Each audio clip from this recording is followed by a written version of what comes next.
Alright guys, welcome to my shop. So I'm trying a different way to set up my shop so I can try to utilize the tools that I have in the shop. So right now I've got the DeWalt table saw set up here, and then right here on my long MFT I've got my Milwaukee table saw set up ready to go so I can switch back and forth and make cuts either way. And then right here I have the Festool table saw set up, and I have lanes, as you can see, so I can walk down all of the lanes to actually function. And then over here I've got my Ryobi router table set up, so it's kind of ready to go. I just need to plug it in. I've got my this is a Rockwell bandsaw that I can use if I need to. I still have my Ryobi bandsaw that's here. I've got my drill press, and as you can see, everything is accessible. I've got my compressor sitting here, and then if I need to use my DeWalt track saw or the actual T-stack is there. If I want to use my FlexVolt miter saw, it's set up there. Back here on the back side, you can see I've got my actual CT48, and then here I just have these tools sitting on the table so that I can grab them and use them however I need to. I have, as you can see, the DeWalt table that I was talking about in the previous video. I've got two of those here. I just have this set up temporarily. I want to see if it works out, because as you can see, I can go down this pathway if I need to get anything up under the table here.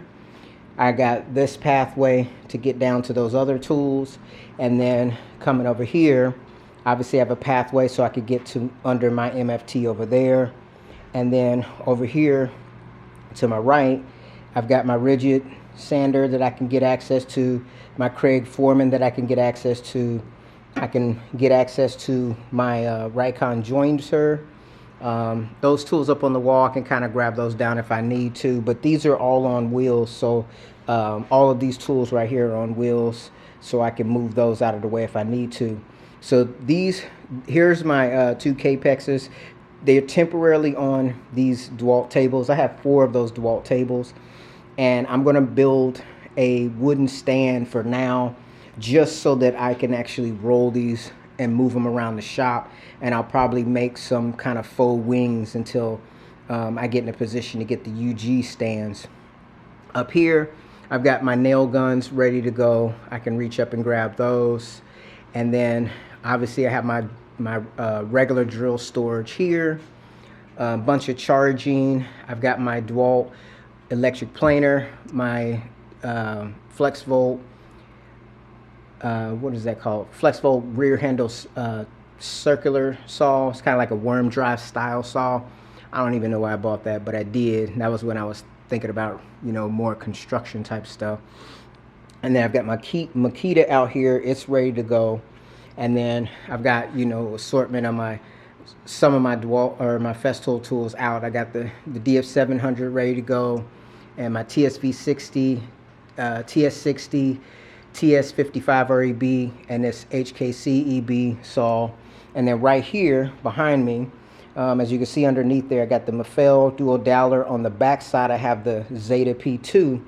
And then I've got my MFT set up, ready to go with the Festool KEB saw. I could just, lift up and go with that. And then I don't have a boom arm, but what I did is I just ran the hose up over the garage door arm right there. And then it comes down to my TS75, which I have set up right now. And I just got some 2x lumber up here. This is what I'm going to actually make the stands out of, just some basic 2x lumber and some MDF. And as you can see, I've got my front fence here set up and my rear fence set up over there.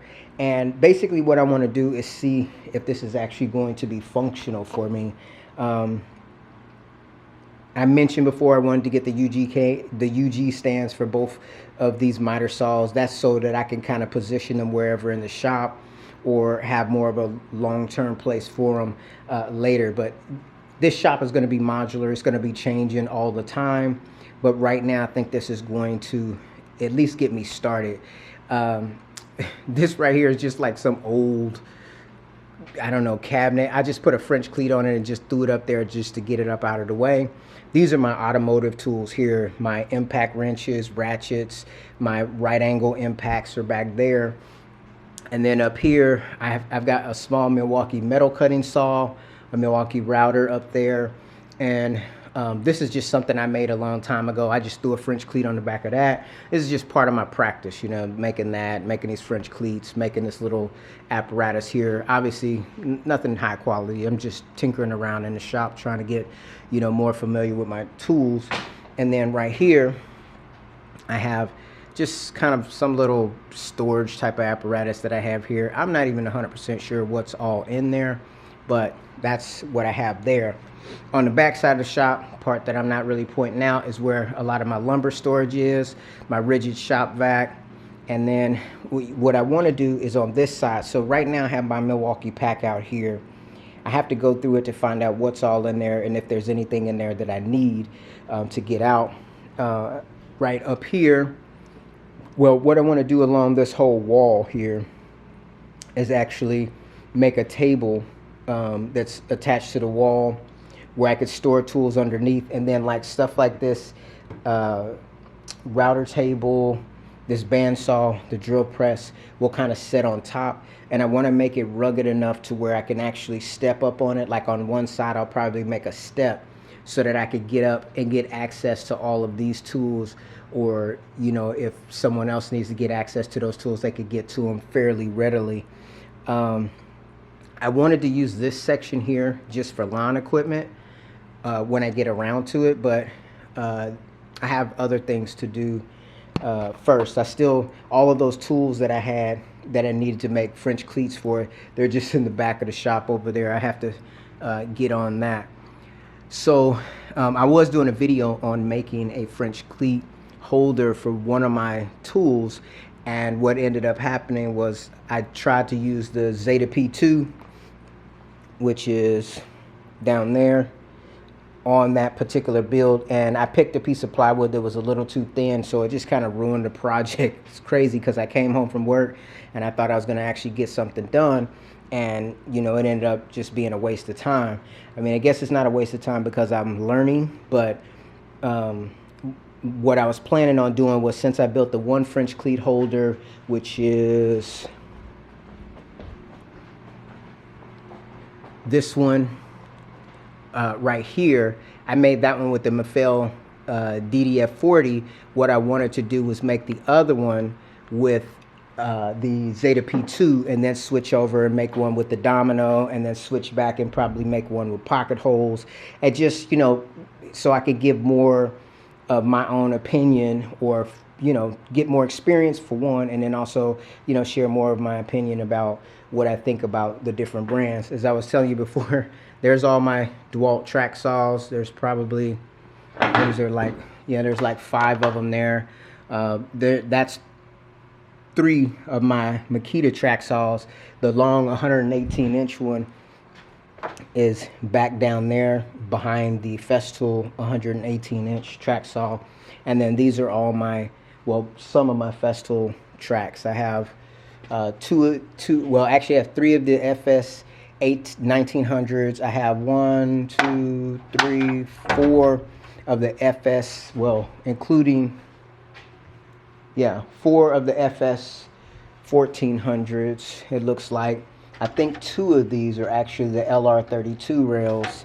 And then I have 1 FS 800, which I use that exclusively with this TSC 55 REB saw. It has the 2.2 millimeter blade, so it's not really 100% compatible with the one with the 1.8. So that saw, and as you can see, I marked all my tracks. So this one's the TS60, that was the TSC 55 REB, this one's the TSC KEB, and then I have my HKC tracks down there. I have the 3 that go to this particular saw there. So my goal is to use as many of these tools on a daily basis as I possibly can. However, a lot of times I will get the shop set up like this. This is the first time I've had it set up like this, and something will happen, you know, auto issue will come up, and then I'll have to pack all of this stuff away. You know, not the stuff on the walls, because before I didn't have things up on the wall like that. I did in the back of the shop, but not in the front. I had more things like kind of like these rolling apparatuses, and I would have to like, you know, collect them all together, fold up all my tables, and anything that would fit in the back of the shop, I would roll it into the back. But everything that didn't fit in the back of the shop that folded up, I would have to fold it up, and everything would be kind of stacked on top of each other. And so during those times, there's like nothing getting done. And it's a pain in the behind, like when I tried to even go outside to work in the summertime, because you have to get things that are behind other things. So, but right now I'm feeling pretty good about the way I have the shop set up. It's not clean or anything like that. It's still kind of messy, you know, but I hope to add some organization to everything down here. For the time being that I have this particular table. This is the table, like I was saying, this is my 4 foot by 8 foot MFT. I may eventually get rid of this, and then I was thinking of maybe getting a second one of these. I'd get rid of the bottom wheel cart, and then I would get the STM rolling ripping station, which would take the place of this, and then I would just use my MFTs for cross cuts, and these two saws would be for, you know, other things. And when the summertime comes and I would work outside, I'd probably primarily take this one out on a UG stand, and if I need to use the STM, I could take that out, and I could also take these Festool MFTs or one of them outside to work if I wanted to, or if the garage was actually tied up. But anyways, it's just a short little roundabout in my shop, so you can see kind of how I have things set up and what my plan is probably for the rest of this week. I'm gonna come home, and if I have time, you know, just cut up the boards to go ahead and make these stands for these, because this kind of holds me up. You know, these black tables, I just don't like them. I don't like them because once you have something on them, especially if it's heavy or a bunch of stuff, you just can't easily move it out of the way. You have to move everything off the table and then, you know, fold it up and move it or whatever. You can lift it like this, but it's really awkward and you can probably get hurt. So anyways, guys, thanks for taking time to listen to the little rant, and I will see you in my next video. Hopefully there'll be some projects coming up. All right, guys, thanks and take care.